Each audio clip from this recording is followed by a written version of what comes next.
Good morning, everyone. I decided not to upload the video yesterday. It was a bit rambly, and I was busy, and it was a yin day. But today's a nice, bright, young day, and so no reason not to upload it.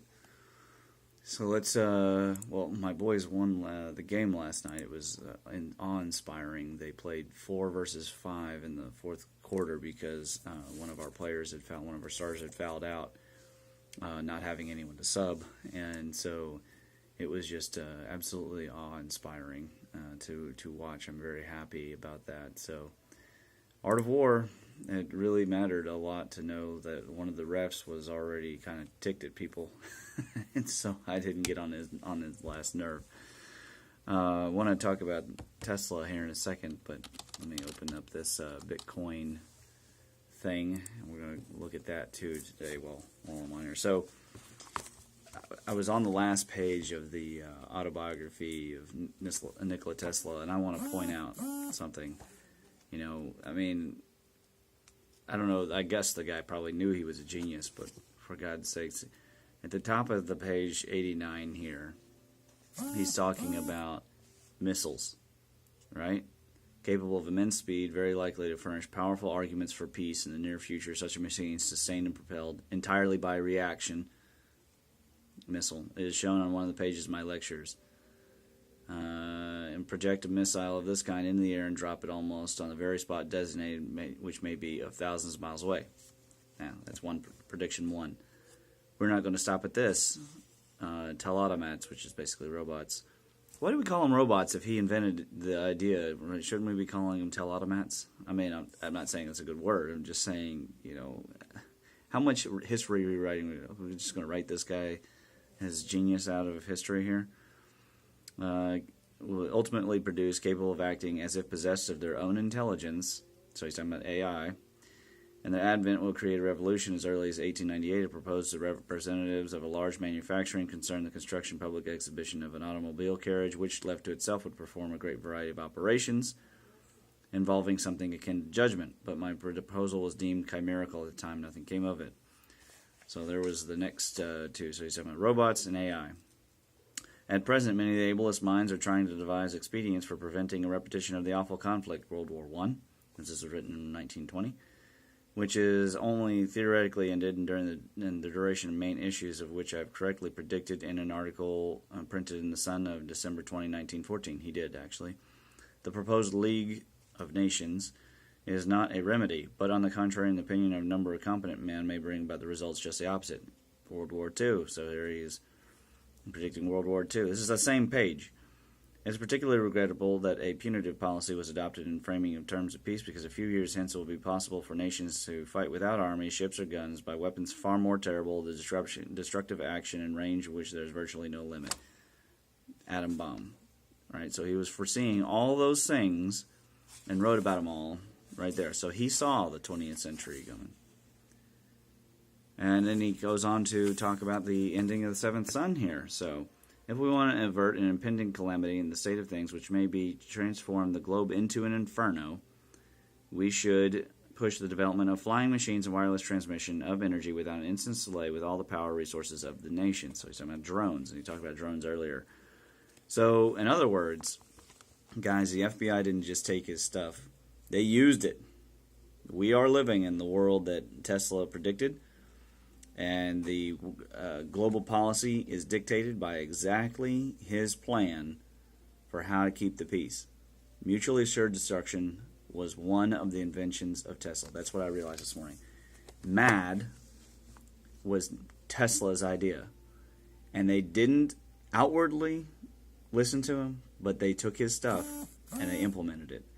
Whether or not that was planned or not, or, was it the Bush family and I have no idea. Okay, I can't tell you. I can just tell you this man was something else.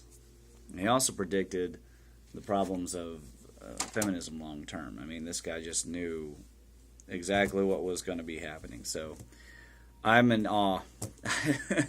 When you think you're smart, and then you read the words of an actual genius.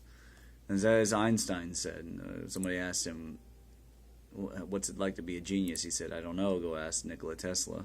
At least that's the rumor. I don't know if he said it for sure or not. But, so, looky. Bitcoin is down to 8,600. You know, it's as I said before on here, all these things are based upon a hype, all right? And it's based upon the Google Trends. So the question is, what is the Google Trend? So let's open up Google Trends here. I still think, I'm telling you that the cryptocurrency is the future. But the question is, you know, how did this happen? How did this come about with it going up and down? My guess is, aside from everybody jumping in, that a lot of banks put money in, and that they were part of their plan was to build it up, sell it off, make a huge profit, and they'll probably do it again. Would be my guess. They're going to wait until the prices are really low, and all of your savings end up in their coffers as they buy the coins, and it goes on up. You know. So let's take a look here. And I see this on Google Trends. It says Super Bowl 52 with the L. Do you know that I waited my whole childhood for a Super Bowl 50 coin with an L, and then they used the 50? I'm so mad.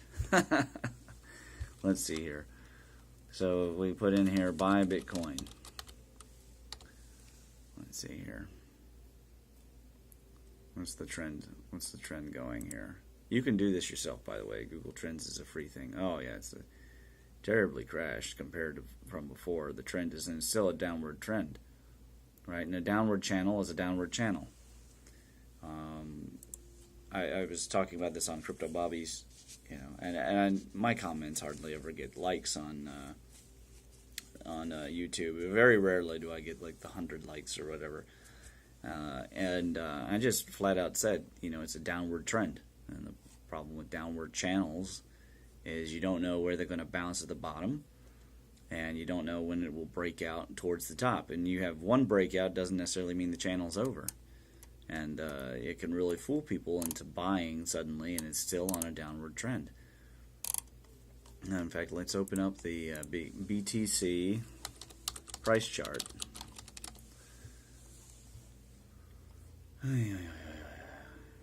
You see, if you or me are less interested in Bitcoin lately, guess what? So are probably most people. It's just common sense. Let's take a look at CoinDesk here. Hope everybody's doing well, by the way. Oh, I have good news. There's been some movement on the front of other things in terms of doing good for the world. And it is, let me say this. I can't talk too openly about it, but let me say this. If you know about some evil going on, if you know about some things that need to be dealt with, reach out to me, because we are starting to make some progress. That's about all I can say, unfortunately. But I've had a pretty good week in terms of getting things done in that direction. Right, so looking here, January 6th, that's where it was at the high, is 17,135. And now it's still down. I mean, it's a downward channel for sure. If you open it up, CoinDesk.com, and look at the price for BTC, you can see the channel yourself. It's a series of peaks going this way, a series of troughs going this way. So, you know, this channel is definitely not something that I would, because you got like Crypto Bobby, again, he's not a shill, right, we could say, maybe he's a shill, but he's there to tell you why he's buying even though it's going down. That's not any kind of investment strategy I've ever heard is a good idea. Yeah, you buy when it's low, but you don't know. From a high of 17,000, that means it can go all the way back down to, you know, it could go to zero, but it's not going to. It can go all the way down to 6, 5, 4, 3, 2. You just don't know. It all depends on how many people are buying, and then are they keeping their coin in that value, or are they going with something else? So let's open up my Bitcoin comparison. And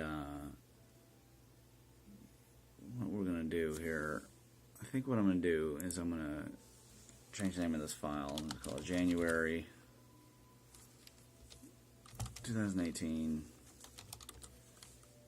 January comparisons. And then I'm going to make a copy of this one, this file.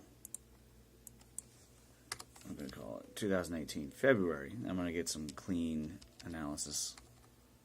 I'm letting you follow me along on my morning thing. I learned this from another channel. I don't know if it's a good thing or not. It might be very boring. And do you know about Google Drive? I don't know if people on here know about Google Drive, but the reason why I like to use my Google Drive is associated with your Gmail account.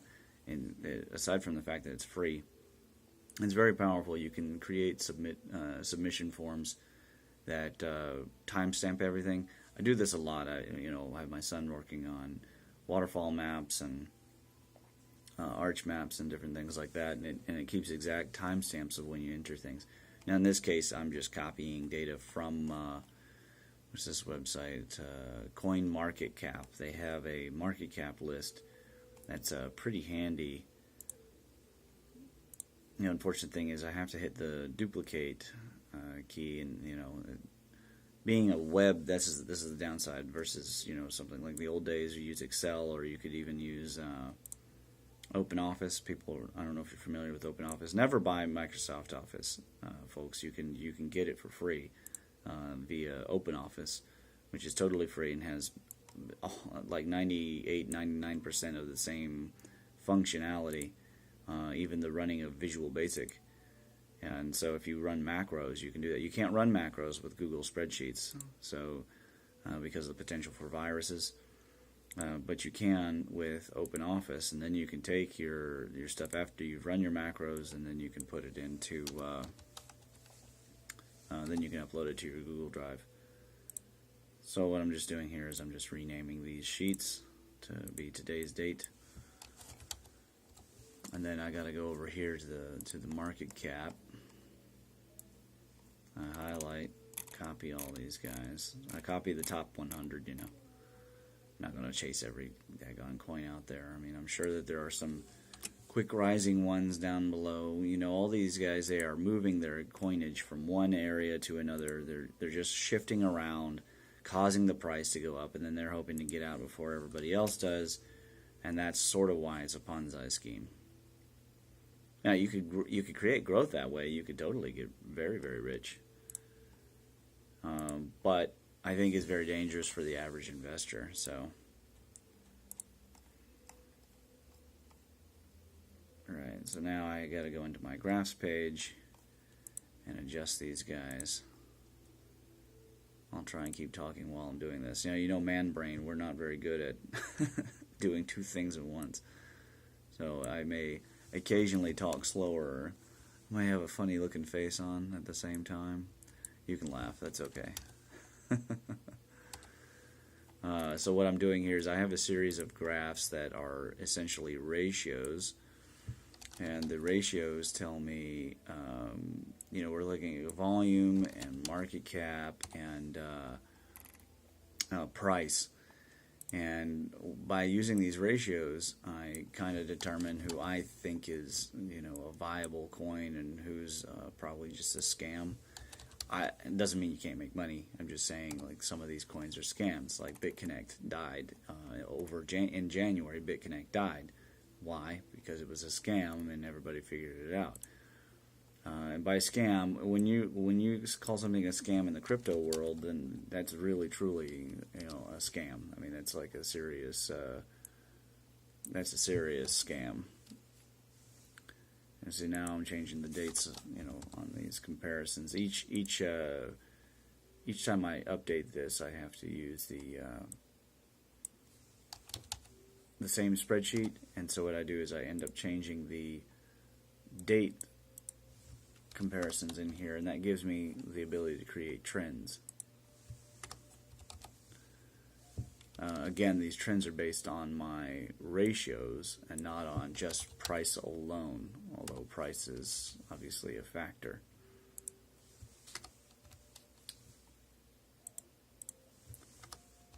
I can't remember what things that was that I updated with yesterday. I think they were various projects, and things like that. I don't know. Some of it was exciting. Some of it needs to be kept hush hush. I just have a deep love of sharing with you guys all the cool stuff going on. But honestly, I should keep my mouth shut about a couple of the advances in the area for the electrical stuff until I have for sure results.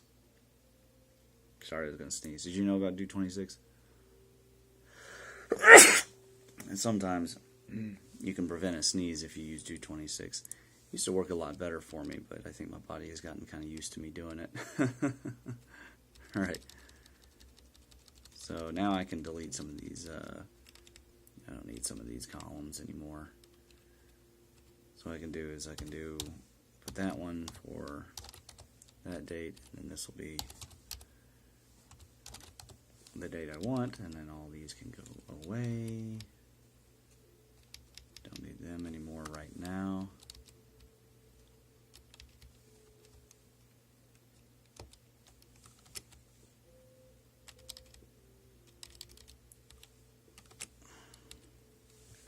And then I change this to be, so this went all the way back to December, and I don't need that anymore, right?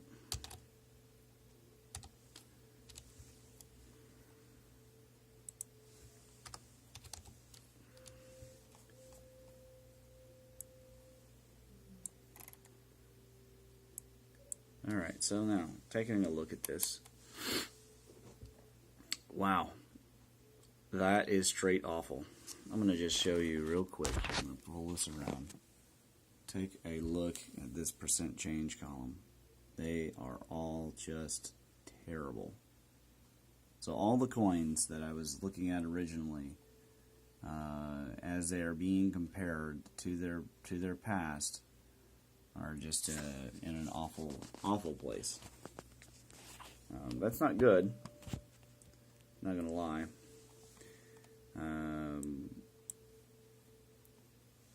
The total percent change obviously is incorrect because it's comparing apples and oranges. But it's definitely not a pretty situation.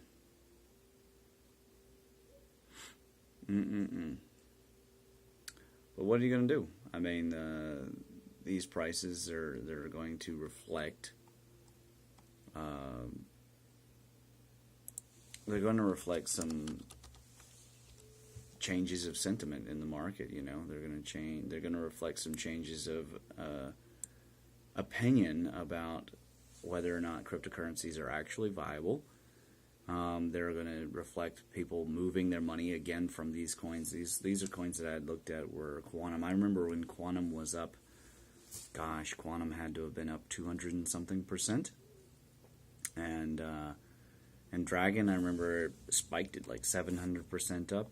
So this is where people have dumped their money into the markets, particularly in China. They have all these savings that they they never spent on their extra children. Because they didn't have extra children, and now it's just boom, getting out. And this is just these percent changes I was pointing out.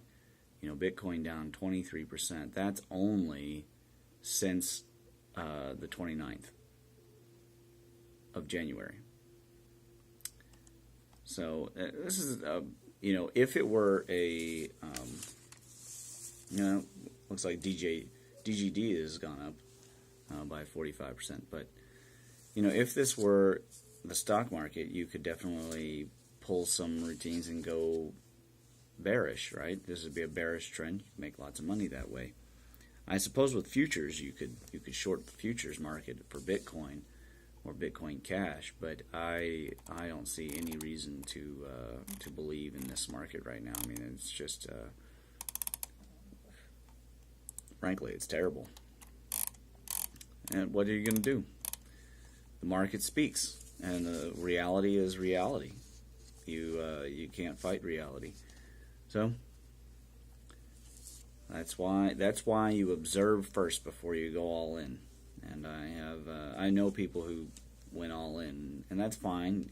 As long as they know how to again shift and find those ICOs where the coins are.